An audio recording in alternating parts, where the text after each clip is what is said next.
Bismillahirrahmanirrahim. Assalamualaikum warahmatullahi wabarakatuh. Perkenalkan, nama saya Aditya Saputra. Saya berasal dari Universitas Bina Niaga, Fakultas Ekonomi dan Bisnis, Program Studi Manajemen. Di sini, saya akan membacakan sebuah artikel yang saya buat dengan judul Indonesia mengajukan bergabung dengan BRICS pada era Presiden Prabowo Subianto. Indonesia mengajukan permohonan resmi untuk bergabung dengan BRICS pada tahun 2024 di bawah naungan Presiden Prabowo Subianto. BRICS merupakan sebuah lembaga untuk kerjasama antar negara yang berkembang sangat besar di internasional. Nama BRICS diambil dari inisial negara-negara anggotanya yang meliputi dari Brasil, Rusia, India, Cina, dan Afrika Selatan. BRICS adalah sebuah blok ekonomi yang didirikan pada tahun 2009 untuk menciptakan sistem keuangan dan pengetahuan global yang lebih adil. Anggota BRICS berusaha menurunkan ketergantungan pada sistem ekonomi barat dan bekerjasama dalam berbagai bidang, seperti perdagangan, investasi, teknologi, energi, dan perawatan kesehatan. BRICS ialah sebuah faktor pertumbuhan ekonomi dengan basis populasi yang sangat besar, serta pertumbuhan ekonomi yang relevan sehingga akan memiliki dampak besar terhadap perekonomian global. Menteri Luar Negeri Bapak Sugiono menjelaskan pada konferensi tingkat tinggi atau KTT BRICS Plus di Rusia mengenai langkah-langkah untuk meningkatkan kerjasama antara BRICS dan negara-negara selatan. Di antaranya ialah untuk memperkuat kerjasama atas pembangunan berkelanjutan, lalu menerapkan reformasi multilateral yang komprehensif, dan serta meningkatkan solidaritas dengan negara yang maju dan berkembang.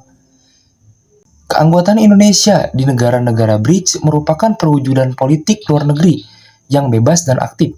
Bukan berarti kita akan ikut kubu tertentu, tapi kita akan berpartisipasi aktif di semua forum.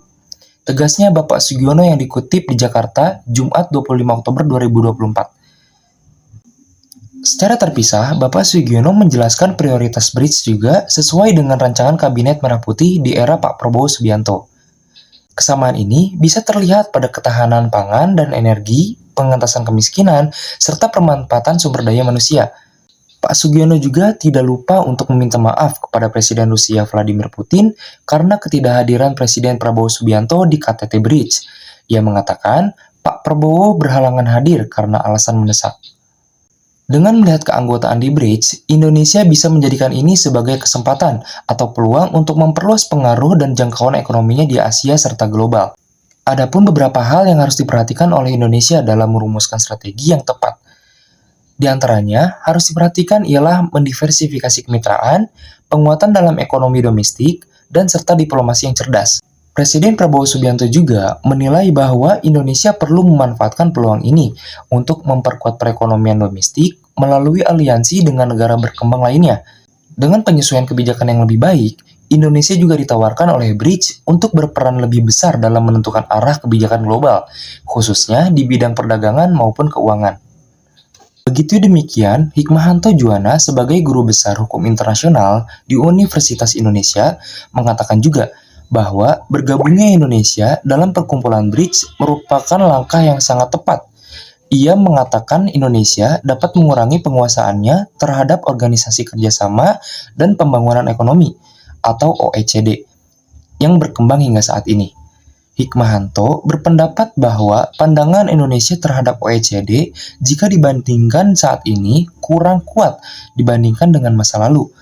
Oleh karena itu, dia menilai tidak ada salahnya Indonesia bergabung dengan negara-negara BRICS. Lalu, ia menyimpulkan, semoga kekuatan pasar negara-negara BRICS diharapkan dapat mengimbangi kekuatan ekonomi negara-negara OECD. Dengan demikian, bergabungnya Indonesia bersama BRICS dapat memperkuat perekonomian nasional. Indonesia diharapkan bisa memperluas pasar ekspor, meningkatkan investasi asing, dan memanfaatkan akses keuangan dengan baik. BRICS juga dapat memperluas akses ke negara-negara yang berkembang seperti Tiongkok dan India. Hal ini bisa menjadi peluang bagi Indonesia untuk mengurangi ketergantungannya pada negara-negara barat. Melalui kerjasama teknologi prasarana, Indonesia juga dapat mempercepat pembangunan di berbagai unit, seperti pada unit energi, transportasi, dan telekomunikasi, yang merupakan salah satu prioritas Presiden Prabowo Subianto. Keanggotaan BRICS juga memberikan peluang bagi Indonesia untuk memainkan peran yang lebih kuat dalam antusias kebijakan global, khususnya pada ketegangan antar negara-negara internasional yang berkembang besar. Namun, keputusan ini juga disertai dengan beberapa tantangan. Bergabung dengan BRICS berarti Indonesia juga harus menyeimbangkan hubungan dengan negara-negara barat, khususnya dengan Amerika Serikat dan Uni Eropa, yang memiliki hubungan ekonomi cukup besar dengan Indonesia.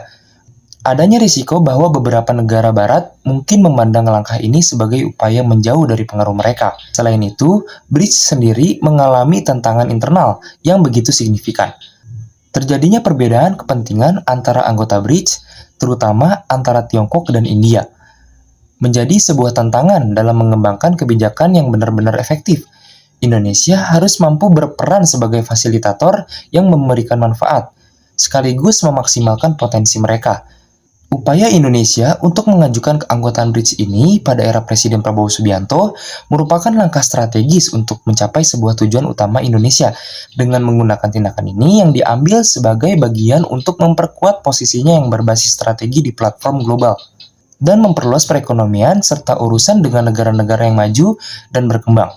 Indonesia kini lebih mandiri dan berpemerintahan sendiri di wadah internasional. Oleh karena itu, sangat penting bagi pemerintah untuk melakukan analisis atau mengkaji lebih detail mengenai hal ini sebelum mengambil keputusan akhir. Dengan pendekatan yang bijaksana, Indonesia dalam BRICS juga dapat menjadi peluang yang bermanfaat bagi perekonomian nasional di masa depan. Dengan bergabungnya Indonesia, negara-negara BRICS tidak hanya akan menjadi lebih kuat secara ekonomi, namun juga mencerminkan kepentingan negara-negara berkembang di seluruh dunia. Meskipun Indonesia penuh tantangan, keanggotaan Indonesia dalam BRICS diharapkan akan membuka peluang bagi pembangunan ekonomi dan diplomasi yang lebih luas dan berdaulat untuk kedepannya. Mungkin cukup sekian dari saya, kurang lebihnya mohon maaf. Wabillahi taufiq walhidayah, wassalamualaikum warahmatullahi wabarakatuh.